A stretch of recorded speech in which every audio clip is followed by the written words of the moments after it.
All right. This episode is called What's Going On in Aggieland? Because I don't fucking know, and I live here. So, welcome to the Wet Coaster Podcast. This is Zach with Mikey and Steve. We're going to get into A&M specific transfer portal talk. We're going to talk about basically everyone who's fucking leaving. Might give some insights into where they're going. Who knows? Because I don't know, because we have so many guys entering every single day, as is the title, What's Going On in Aggieland? 21. So, yeah, is it 22. at 22? 22 now. 22. 22 now. Yeah, I mean, fuck me, right? All right, guys. So we're just going to jump right into it. I got the list pulled up next to me. We're going to start off with the most recent one, number 22, Chris Marshall. Um, Honest answer, he was part of the crew that got suspended like 8 times this year. Chris is talented, number 3 receiver in the country last year. But he had some disciplinary issues. I think it was that simple, right? And then he didn't get a play because of those. And Evan Stewart, Moose Muhammad, Donovan Green, Potentially nice if he comes back. Anais. I know I'm forgetting somebody. Did I say Evan Stewart? I didn't say Evan Stewart. Yeah. Right. I did. Who's the fucking other guy? Oh, Noah Thomas. Yeah, Noah Thomas. Duh. All these guys are taking away his shares of the ball, and I think he just is leaving because of that. I think it's that simple. Um, and so where he's gonna go, dude, no fucking clue. Whoever's probably gonna pay him the most. Michigan So, State. dude, honestly, he's probably gonna go big. I don't know. I'm Maybe just messing, I'm he's just from messing around. he's from Texas, right? I think he stays SEC. In my opinion. Who knows? But so we're gonna get into some of these other guys. So Ish Harris, I think we gave him a Hellcat, so good for us. I don't know. I don't know if he keeps it. I don't. I really don't know if he Dude, keeps y'all are it. just giving out money over there. We're just giving away Hellcats. Like, you There's want a plenty of Hellcat? it there. We're like fucking Oprah. You want a Hellcat? You want a Hellcat? Yeah. Who wants a fucking Hellcat? Come to A&M. We got them. They're all posing with them at the gas stations and shit, posting it on Instagram, dude. I know the gas station where they all pose at. It's right by the barracks. Good for them. Um, but yeah, so Ish Harris, I think he's didn't again one. Guys, the theme with A&M is people who don't fucking play. I'm just gonna throw that out there. I bet most of the guys that are in the Yeah. portal are guys that either weren't going to be starters or they had disciplinary issues. Exactly, and they're good guys. I know some of these guys. We've done some work with them at CSE, and I'll get into those guys. But like a lot of them just didn't play. Like they're talented, but they just didn't play. Ish Harris is one of them, right? I don't think he had disciplinary issues. I think it was literally a matter of like, hey, you just didn't play, right? Like you were. They said he's a linebacker. I thought he was like He's a linebacker. Okay, I thought he was like That's a an safety. interesting thing, though, because the linebacker is pretty thin, Yeah, especially with the exactly. portal. So you had to be pretty like not showing up at practice if you're just not going to play like that.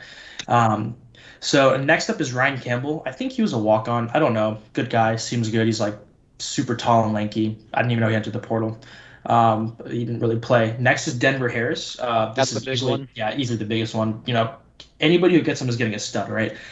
He was the ringleader of our disciplinary issues. He was the guy that drove the people to Prairie View to go party, I think, the first time. And then the second time, whenever he was part of that crew too. Stud player, disciplinary issues, has his head case. He was driving his Hellcat. Again, he got a Hellcat. He was driving it around the parking garage like a maniac, going 80 miles an hour around the parking garage, posted it on Twitter. Again, we're seeing a theme here, if you catch my drift. Again, if he can keep his head in the right place, he's a great player. If not, we've seen what happens to guys that just can't keep their head in the right place. What Even about as Chris talented as Marshall? they are. I don't think he's a. He was I mean, one of yeah, them. He was one of them. He was that involved in was, both yeah. situations. Yeah, he was. I mean, is he one of those guys that flexes on Instagram as well? Yeah, he's doing the flexing too. With all the NIL money. I don't think he's as big of a head case as Denver from what I've heard, but I think his was just like share, right? I think it was literally like, hey, there's like 5 guys in front of me who are better and getting more like touches. I'm just not going to get the ball. I think that's literally what it was. He could come back though. I don't know. That I don't know. He could come back. Yeah, how many of these guys do you think actually like they entered the portal and they're just gonna withdraw? Ryan I think Campbell. most of Ryan. them will come back, honestly, because A&M's gonna be looking for people to replace them at the same time. Yeah, Chris no, Ish no, Ryan I think comes back. So how does Denver, that work though? If they enter the transfer portal, A&M brings in people and they're like, yeah, we You don't have lose a your spot for you. scholarship. You lose your scholarship. Oh, you do? I'm pretty sure, yeah. But don't you have to be Because Because you're accepted taking as a a gamble when walk-on? you go in the portal. Oh, Interesting. I didn't know how I that didn't worked. know that. So here, okay, so we'll get into some of these other guys. So Terry and Lee and Andre White, I'm going to group them together. They were both our starting linebackers this year, slash played a ton. And yeah, they're just veteran guys. I don't know why the fuck they're leaving because it's not like we're bringing in linebackers. I really don't know this one. This one behooves me. I guess they just weren't getting NIL money. I think that's what it was. A lot of these upperclassmen were not getting money, and they're probably just like, hey, where's the greener pastures, right? Because they actually played a ton. Marcus Burris, no fucking clue. We're gonna move on. Donnell Harris. So this one's interesting because Donnell Harris was homie was what like a Medically retired. yeah, medically retired, super high recruit from Florida. I've heard he's probably gonna go back to Florida, like a Florida State, University of Florida. It's kind of where home is. He follows us on Instagram. Shout out Donnell Harris. Good guy. Yeah, just wish nothing but the best for him. So GG. Josh Moten.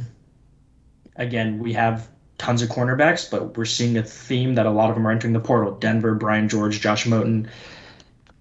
Never really heard of this guy. I don't think he played a ton. Same with this next guy, Dallas Walker. LJ Johnson, that's an interesting one. Very good recruit. He was like a top 5 running back recruit, right? Yeah, He was a something like stud. And especially with A-Chain leaving, I think really from what I've heard from talking with a lot of the players, at the beginning of the season, all the guys I was talking to were like, Le'Veon Moss is a stud, and once like A-Chain's gone, he's basically next up. And I think LJ saw that, and I think he's just like, fuck it, right? Like Le'Veon's gonna get. I mean, dude, A&M doesn't believe in 2 fucking running backs. Like, I don't care what anybody says. Like, the only time we've ever done 2 running backs is like when we had Travion Williams and Isaiah that. Spiller, A-Chain and as then a freshman, a yeah, little and bit. then A-Chain and Isaiah Spiller, right? Other than that, like we're just like, okay, if you suck, we're not playing you or something. And like, because Le'Veon barely got any touches this year. Um, so I think LJ is just going to stay in the SEC. He's a good player, you know. And then Eli Stowers is next. I mean, obviously it's a quarterback thing, right? He's a quarterback. Well, Haynes, quarterback, he was made a tight end at A&M. See what yeah. he. I'm curious, like what position he's transferring as. It says quarterback. It Quarterback. says quarterback. Yeah. I mean, again, Connor Wigman's our future. I think that's just it, right? Connor Wigman's the future. This next one, I know Steve's got some thoughts on him. Tamisi Adelele. I can't pronounce his Tunmise. name. Yeah, he's good, So bro. no, That one hurts. That one hurts, he bro. was. I believe he was a starter beginning of the year, the first game, but he got injured. That's the Yeah. main deal with him is he's just had a bad injury history. Yeah. So there you So go, I Mikey. think he's Four just gotten years D passed up line. probably because of that. Yeah, D line, 4 years, man. Dude's a stud. So you guys can pick him up. And the next is PJ Williams. Again, he was part of the crew. The We crew. got to come up with a name for this crew, bro. We got to come up with a name for these 4 guys. The bad guys. I don't know, The whatever you want to call them. Rugrats. The Rugrats. Yeah, there you go. Again, suspended a couple times. You know, highly touted 4-star. He was Donovan Green's roommate. Donovan Green's like, fuck it, I'm staying at A&M. PJ apparently isn't. So, you know, again, head's got to be in the right place. These next guys, Blake Smith. Okay, good luck. Didn't really never really fucking played here. I mean, never fucking played here. He was a tight end, dude. Uh, Steve, Miles I Jones. can't believe he still has another Holy year of fuck. eligibility. He was a freshman when I was a freshman, and this is year 6 of college for me. How the fuck is homie still here? And it says he's still. It's It probably says he's still. he probably He's got got a another medical year, red bro. shirt and then the COVID year as Yeah, well. dude, he's got like another year. Like, dude, holy cow. I mean, he's just. I'm not trying to be a dick. He just wasn't that good here. So like, He's consistent, but he's not like yeah, he's he's not blowing you consistent. away.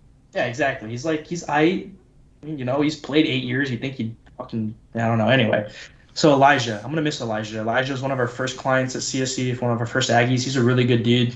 Um, dude, I don't know. Judging by his Instagram stories, I think homie just wants money. I think he's just like it's an NIL thing, bro. I'm not gonna lie. Like on Instagram, like when they legalized Pennsylvania, like high school guys getting NIL, he's like, oh, where was this when I was in high school? I don't know, man. I wish you the best. He's a good dude. He really is a good guy. Very quiet dude. He was a high 4-star, had offers from Georgia, Bama, everywhere.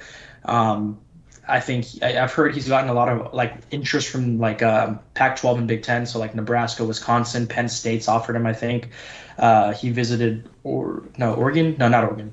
But yeah, that I think Big Ten. It's pretty obvious that he's probably going to go Big Ten.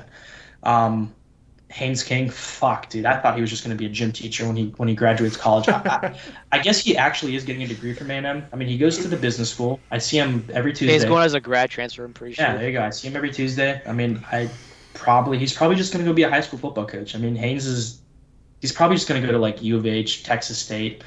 Who the fuck knows? Yeah, good luck, Haynes. You seem like a good dude.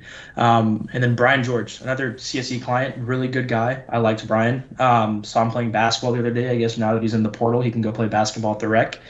Um, he was a high JUCO transfer. He was like what top 5 JUCO player in the country, and we got him.